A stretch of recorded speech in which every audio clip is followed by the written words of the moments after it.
Welcome to another edition of I Am AAPC. Today we have Victoria Mole with us. Victoria, how are you? I'm doing amazing. The famous Victoria Mole from Contempo Coding. Yes. Well, of the many interviews I've had, there are others who said, Victoria helped me so much in my career. Oh. So your reputation is a great one in of helping medical coders and future medical coders. So why don't you tell us about your background and how you got into this field? Sure. So going back to like high school era, it wasn't that I wasn't smart, I just didn't get the whole scheme of things. I didn't understand why I would have to study so much in high school and then study so much in college, and then I was gonna have to work really hard. And I guess I didn't understand like the importance of getting good grades and that. And my parents weren't super strict about it. So I didn't really know what I wanted to do as far as career-wise. I really liked web design though. So I thought, oh, well, maybe that's something I can go into as a career because I enjoy it so much as a hobby. Went to community college, was just a couple classes short of graduating, and decided, you know what, this really isn't for me. I was going through some mental health issues at the time. I'm like, I'm just gonna set this to a side, get myself kind of straightened out and squared away. And I started taking jobs as a temp, doing filing and data entry, and I thought, oh, I don't know that this is really for me. I think my last non-coding job was I worked for a retailer that's kind of popular here in the Northeast Pennsylvania, and I worked for their online shopping department, but I wanted something specialized and that was more secure. And when I was actually in high school, my mother had said to me, well, Victoria, why don't you go into medical coding? She worked as a CNA at a nursing home, and she said, oh, there's this girl that she comes in and she has her own office and she just gets these books and she works with the providers and no one really bothers her. She comes in on time, she leaves on time. It seems like a pretty good job, but in high school, you don't really take your parents seriously. Yeah. So I'm like, oh, mommy, you don't know what the heck you're talking about. But as I got a little bit more seasoned in the world and wanted some more things for myself, I'm like, maybe my mom was, maybe she's right. Maybe she was kind of right, And I went back to my community college and I said, hey, I really want to learn billing and coding. I thought maybe I could go for like an associate's degree in like medical assisting or medical secretaries. And they're like, you don't want to be here. We have a career program out in the next building where we have a medical billing program. Go over across the street and head there and they'll sign you up. So I was lucky enough that I got signed up. I got state grants, so they paid for my entire schooling. It was really at the era in healthcare where a lot of the private practices were getting bought up by these large healthcare organizations. Okay. So all of the little private practices in my area got signed on with one of the larger organizations, and they're like, we need staff, we need people to run the rev cycle. So I got hired right off my internship that I got from my program, and it just kind of took off from there. Then they were like, hey, we need some certified coders. We're going to bring in an AAPC instructor, and they're going to teach you medical coding. And if you pass the certification exam, we'll refund you the cost. And I went, great, sign me up. I'm ready. But I didn't actually work, I think, in coding until a couple of years after I'd been in healthcare. My first, I don't even know what I want to say, coding job. My first kind of exposure was I started teaching evening classes at a local tech school. Okay. So before your creative passions took off in this space, you're a coder. You took that path, and did you have to learn to love it, or did you sincerely enjoy it? Oh, I loved it. It was, when I was in school, it was so exciting to me that I'm like, I found something that I'm good at. Okay. Like, and everyone else is recognizing that I'm really good at this. I enjoy doing this. But my school was in a very impoverished area, so we didn't even have to buy our own code books. They basically had a bookshelf in the back with outdated code books. Wow. And that we were, as we were in class, allowed to pull them out, and they would give us a worksheet to work on and find these different codes. So I really didn't even have a lot of exposure to the coding end until I really got into it. Okay. And did that program lead or prepare you specifically for the CPC exam?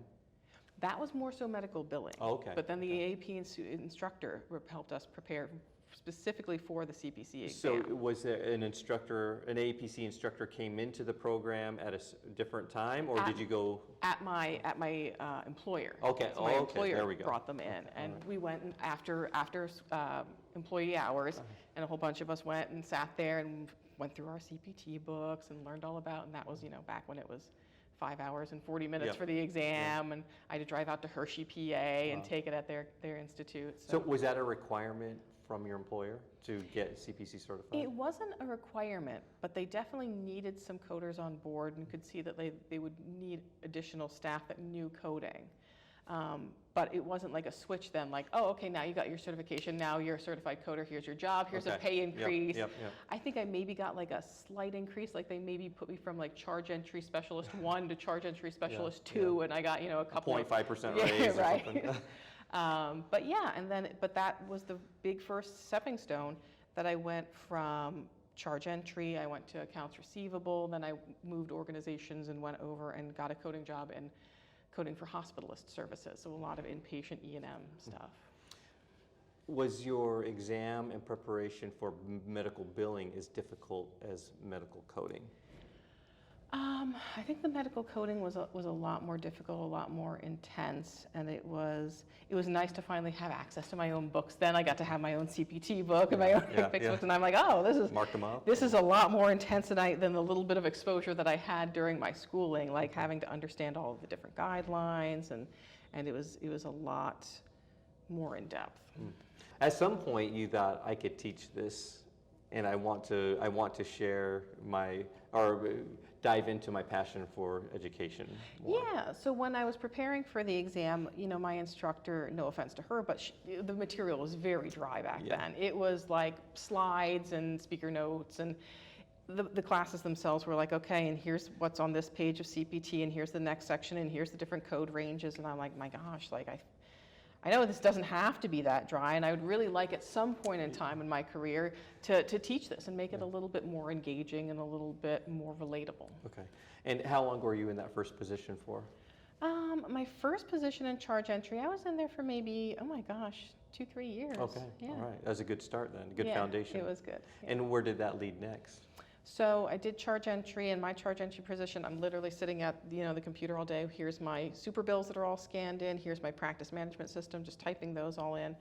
And because of that, and then once I got my certification, the tech school opened up evening coding classes, and they said, "Oh, we need an instructor." And I went, "Oh, I'm a certified coder. I can teach your classes, and I'll do it for cheap." That was that first step. I'll do it for cheap because I need the experience. Yes. And they're like, "That sounds good. Well, I'll hire you." So that was when I got to, and I feel sometimes like teaching is almost the best way to learn. Sometimes when I have a concept that's technical and I'm really struggling with it, I'll read it and I think to myself, okay, if I had to teach this back to someone, like how would I explain it to someone else? And I think sometimes that really helps me kind of build my expertise. In that first teaching position, did you have to create your own curriculum, or was there something already built? No, there was something already built. It was the Buck step-by-step system. Okay. So yeah, that's what we used there. All right. It's interesting to see, different systems still are kind of in the industry, and new systems evolve. So, at what point did you leave coding to take your pursuits of YouTube, being an influencer in the space? I had quite the journey. So I worked my first coding job was hospitalist. I did plastic surgery, general surgery. And then I transitioned over to Lancaster, Pennsylvania, and took a position there as a senior coder, which then led to a supervisor of coding. And I had a great team, and they were an amazing organization, but I found out that management was just not for me. Okay, I was going to ask that, because some people love it, some people would rather just code. I'm one of those people that I'm like, this sitting in meetings all day, I can't do it. I have to feel like I'm getting something done, that I'm working on projects. So when I made that transition from working project-based to people-based, it just didn't work out. And I'm like, I'm going to go back to doing audits in education, because what I mostly supervised was the auditing team and the education team. So I went back to audits and education, and I thought, oh, you know what, I just really want to start kind of making some videos, putting some things out there. There's not really a lot out there at the time. And I had just moved. I had bought a brand new house. It was February of 2020. 2020. And it was like This pandemic time. Right before lockdown. Closed on my house, didn't even get pictures hung up. But I had this home office that I had set up, and I'm like, oh, I've got a light here, I've got a professional camera, I've got my books, because I asked my employer, I'm like, can I work from home, because my office is nice, and you guys are sending me all over the place. I can just go all over the place from here instead of downtown. And my office was all set up. The pandemic happened, shut everything down, And I was already starting to make out these videos like about what is medical coding, what does a medical coding career look like? And of course, once the pandemic happened, everyone's like, oh, I want to work from home. Yes. What are the popular work from home jobs? Medical coding. Okay, what is medical coding? Oh, here's this YouTube video that's showing me exactly about medical coding, and there's Victoria. So I'm like, oh, this is awesome. And then I'm like, okay, well, what else can I make? I'll start making some tips on like how to pass the exam. And it really just really took off, and it's been so rewarding being able to help people and hear all those stories from people who are like, I only passed the exam because of you. And I'm like, well, I don't think it was just because of me, but I'm glad I was able to assist in that journey. Was it scary to put yourself out there as a subject matter expert? Had you done this in other spaces where just for fun and on your own private YouTube channel, or was this a completely new thing for you? Well, you know, I had a little bit of experience in web design, so I kind of knew how to like work different Illustrator programs and do some design aspects of it, and I liked that. So, you know, that kind of played into things like designing the thumbnails and but putting yourself in front of a camera, putting myself in front and of then saying, I know about this stuff, listen to me.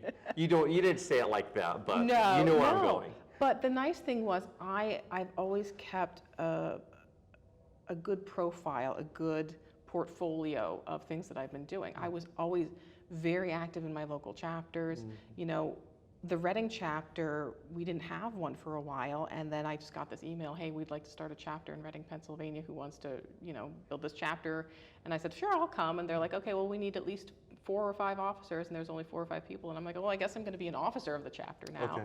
So I was involved in my chapter. I started speaking at the chapters. I started writing articles for Healthcare Business Monthly, and then they went, oh, we love this article. You know what? That would be a great topic for our conference. Do you want to come speak at conference? So I would speak at conference. Okay, so there was a crescendo towards all of this. Yes. Then. Okay. Yes. So that way I had all this social proof that when I came on to camera, I would say, I'm Victoria. And I'm not just someone, I have published articles, I've been involved in the chapters, I've done all of these, you know, notariable things, and that's why you should listen to me. Well, and you were also on our chapter association board of directors, and now that, we've had this discussion before, but it's sticking with me now, just that it launched in 2020, but that was about when you joined the BOD. Yeah, yeah. And that became interesting too, because sometimes I'm like, okay, people would ask me things, and I'm like, okay, are you asking me this is Victoria from the BOD or Victoria from Contempo Coding YouTube? Like, let's go. Do I charge you or no? But I love how you involved yourself, and that has given you opportunities in this way, but it gives our members opportunities in so many different ways. Yeah. How would you encourage our students and members to participate? Yeah, I mean, some people, they don't need that fulfillment from their organization. They're like, I have other interests otherwise. And that's fine if you have other things that you have hobbies and don't want to really super get involved in your career. But when you do, there's just so much you can do. And the AAPC has brought me so many opportunities, things that my employers wouldn't have brought to me. My employer would have never told me to write articles for magazines or go out and do public speaking and things like that. But the AAPC always accepted me with open arms and said, we will offer you leadership opportunities. You can come here and be a president of a chapter. You can come and serve on our advisory board. And those opportunities are available to anyone. You know, when I wrote my first article, I was no subject matter expert that I felt. I knew a little bit about plastic surgery, and I'm like, I know just enough that I can make this article and point out all these different resources so that if anyone's having trouble coding these cases that I'm seeing, they'll know the solution because I already researched it and I know the solution to it. And that's something that I think is available to all of our membership. I would say you are an expert at foundational building blocks for our students. You understand the organization and help people along those paths. What, as a coder, what would you say your expertise is? My expertise, I do a lot of E&M. Okay. I've done family practice, internal medicine, hospitalist, so all kinds of E&M stuff. Plastic surgery is a big passion of mine. Okay. And then probably like wound care, skin care, general surgery as well. Okay. You either love or hate E&M, I'm learning. Yes. So why is that? I'm not a coder. Why is that, and why do you love it? Yeah, It's one of those things that even though you do it a lot, it never is the same. Every single note is something a little bit different. And once you figure it out and you're like, I've kind of got the system down, it's like a big accomplishment. I remember the first time I looked at score sheets and I had no idea what these were. And, you know, we had a rep from Medicare going through them and I'm like, I don't know what any of this is. Yes. So it was just so rewarding when I finally figured it out. And I'm like, oh, I think not only can I figure this out, I think I can explain this pretty well to some other people. Yes. And I had someone once refer to them as like Dungeons and Dragons score sheets. They're like, is that what you use when you score these Dungeons and Dragons? I'm like, yeah, it's kind of in a way. I think it is kind of like that way. And then, of course, we've had all these recent changes. And I'm like, okay, well, now all these things that I used to know, like the back of my hand, yes. Now I have to relearn them and figure out how I'm going to reteach them. When I see your videos, I'm watching you learn for yourself. Sometimes, yeah. Sometimes, okay. Yeah, absolutely. One of the most common questions, we're going to tackle what we see as far as challenges for students. Mm-hmm. And one of the challenges is passing the exam. Right. And some pass it on the first try, others don't. Mm-hmm. What do you think the biggest barriers, or is there a common thread that you see? I see a lot of people with anxiety. And they're like, oh my God, I have such huge test anxiety. And they build this up in their head, I think, bigger than it really is.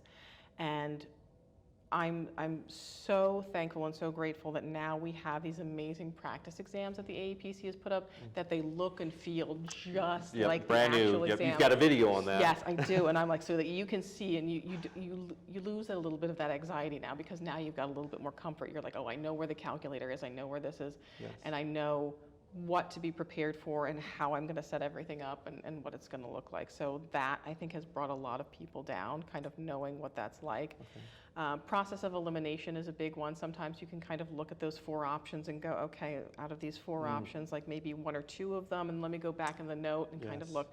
So kind of looking at those first and then going back. I mean, you're likely to see one right away that has nothing to do with it. It's a pretty easy elimination. Right, and I know a lot of people are stressed out right now because we have that possibility of fill-in-the-blank questions, and I'm like, look, this is something we really need. Mm-hmm. We want the test to be something that employers have a lot of faith in, mm-hmm. and if they see that we've passed an exam now where we've had to code from scratch, it's going to look a lot better for them. And we might start seeing some more people relaxing a little bit about, okay, maybe we don't need 2 years of experience because the people who are passing the exam have a higher level expertise. Yes, employers hiring CPCAs more readily. Yeah. Okay.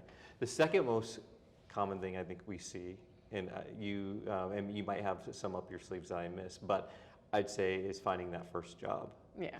So what encouragement would you give to a new CPCA looking for that employment? Yeah, I think that's the big hurdle. And what I found is you have to keep up that enthusiasm that you have for passing the exam the same way you do when you're looking for that first job. Yes.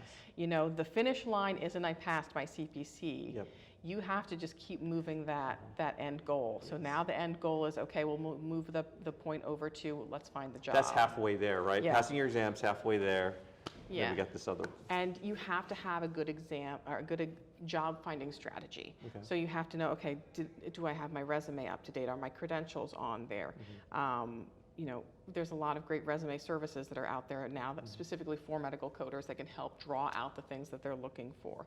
If you have an internship or externship available with your organization or with your educational institution, take it. Okay. Because even if it's just a little bit of experience, just a couple of months, that looks definitely a lot better than none at all. And we have AAPC Project Extern that's really starting to blossom a little bit more, that has some availability there as well.